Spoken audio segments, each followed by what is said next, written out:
जय हिंद। मैं डॉक्टर फिरोज खान और आज के इस वीडियो में हम लोग एक न्यू चैप्टर स्टार्ट करने जा रहे हैं जिसका नाम है उपसह संयोजक रसायन।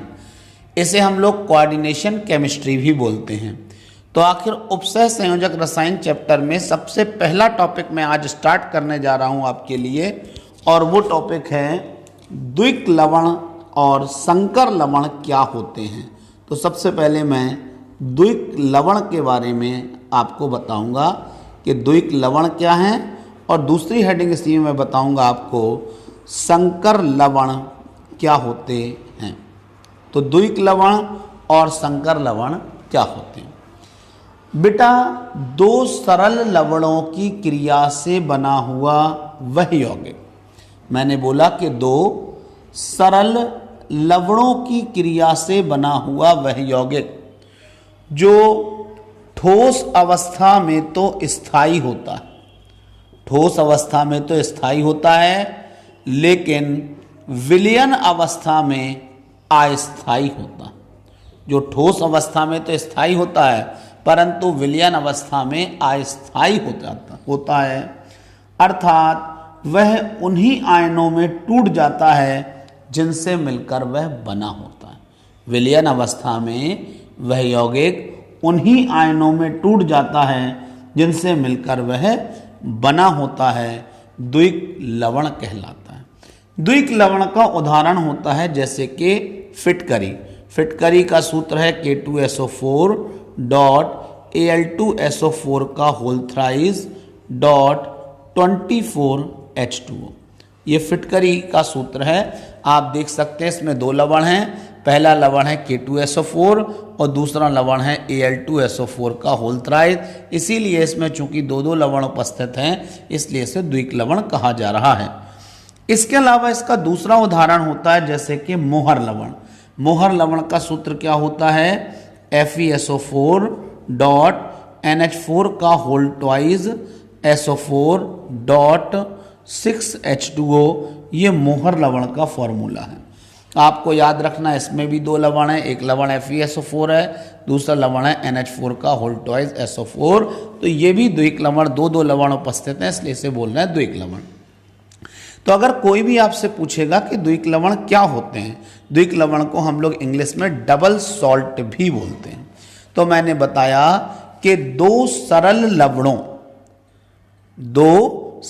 लवणों की क्रिया से बना हुआ वह यौगिक जो ठोस अवस्था में तो स्थायी होता है परंतु विलयन अवस्था में अस्थायी होता है, अर्थात ये विलयन अवस्था में उन्हीं आयनों में टूट जाता है जिनसे मिलकर ये बना होता है, द्विक लवण कहलाता है। तो अगर कोई पूछता है द्विक लवण क्या है तो आप बोल देंगे ना कि दो सरल लवणों, कितने सरल लवणों, मैंने बताया कि दो सरल लवणों की क्रिया से बना हुआ वह यौगिक जो ठोस अवस्था में तो स्थायी होता है लेकिन विलयन अवस्था में अस्थायी होता है, अर्थात ये उन्हीं आयनों में टूट जाता है जिनसे मिलकर ये बना होता है। जैसे पहला उदाहरण है फिटकरी। फिटकरी का सूत्र है K2SO4 डॉट Al2SO4 का होल थ्राइस डॉट 24H2O। इसके बाद दूसरा सूत्र है मोहर लवण। मोहर लवण का सूत्र होता है FeSO4 डॉट NH4 का whole twice SO4 dot 6H2O। तो ये दोनों द्विक लवण के उदाहरण हैं। तो समझ में आ गया ना द्विक लवण।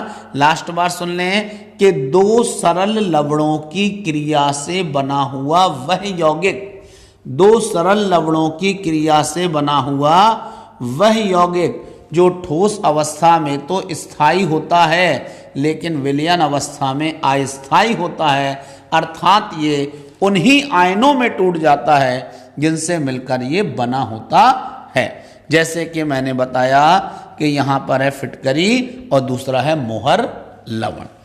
अब हम लोग आते हैं संकर लवण क्या होता है। संकर लवण को इंग्लिश में कॉम्प्लेक्स सॉल्ट भी कहते हैं। क्या कहते हैं? कॉम्प्लेक्स सॉल्ट भी कहते हैं। इसकी परिभाषा क्या है सुन ले जरा, कि दो सरल लवणों अथवा उदासीन अणुओं, सरल लवण भी हो सकते हैं या उदासीन अणु भी हो सकते हैं। तो दो सरल लवणों अथवा उदासीन अणुओं की क्रिया से बना हुआ वह यौगिक जो ठोस अवस्था में भी स्थायी होता है और विलयन अवस्था में भी स्थायी होता है। ठोस में तो स्थायी है ही है, साथ में जो विलयन अवस्था में भी स्थायी होता है, संकर लवण कहलाता है, कॉम्प्लेक्स सॉल्ट कहलाता है।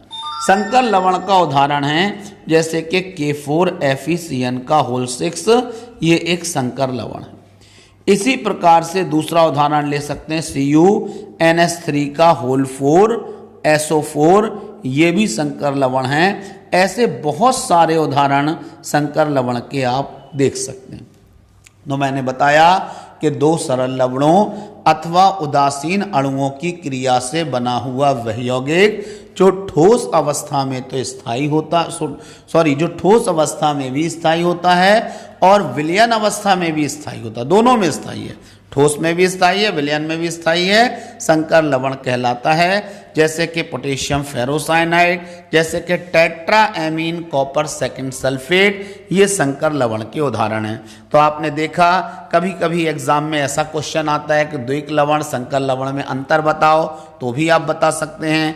कभी कभी स्पेशली द्विक लवण या संकर लवण पूछ लिया जाता है तो भी आप बता सकते हैं। तो दोनों में जानते हो एक बड़ा अंतर क्या है कि ये जो द्विक लवण है ये ठोस अवस्था में तो स्थायी है लेकिन विलयन अवस्था में अस्थायी है, लेकिन जो संकर लवण है ये ठोस अवस्था में भी स्थायी है और विलयन अवस्था में भी स्थायी है। ये दोनों में एक बड़ा अंतर आपको सामने दिखाई दे रहा है। तो मैं अंतिम बार दोनों हेडिंगों को पढ़ाता हूं कि द्विक लवण क्या होता है।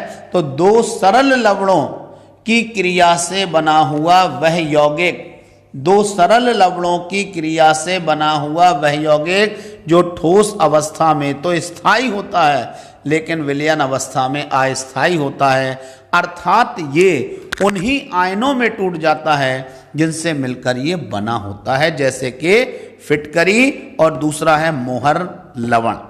अब आता है संकर लवण। संकर लवण को मैं बार बार कह रहा हूं कॉम्प्लेक्स सॉल्ट भी कहते हैं कि दो सरल लवणों अथवा उदासीन अणुओं की क्रिया से बना हुआ वह यौगिक जो ठोस अवस्था में तो स्थायी होता है, साथ में विलयन अवस्था में भी स्थायी होता है। ठोस में तो है ही स्थायी, विलयन अवस्था में भी स्थायी होता है, संकर लवण कहलाता है। जैसे कि पोटेशियम फेरोसाइनाइड, जैसे कि टेट्राएमीन, 4 है ना NH3 इसलिए बोल रहे हैं टेट्राएमीन कॉपर की संयोजकता 2 होती है तो सेकंड सल्फेट। तो इस सॉल्ट का नाम क्या है, मैं आपके सामने एक बार नाम भी लिख देता हूं इसका, टेट्राएमीन,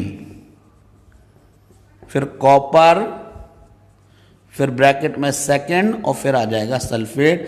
तो इस सॉल्ट का नाम है टेट्राएमीन कॉपर सेकंड सल्फेट। तो ये मैंने आपको सरल द्विक लवण और संकर लवण के बारे में बता दिया।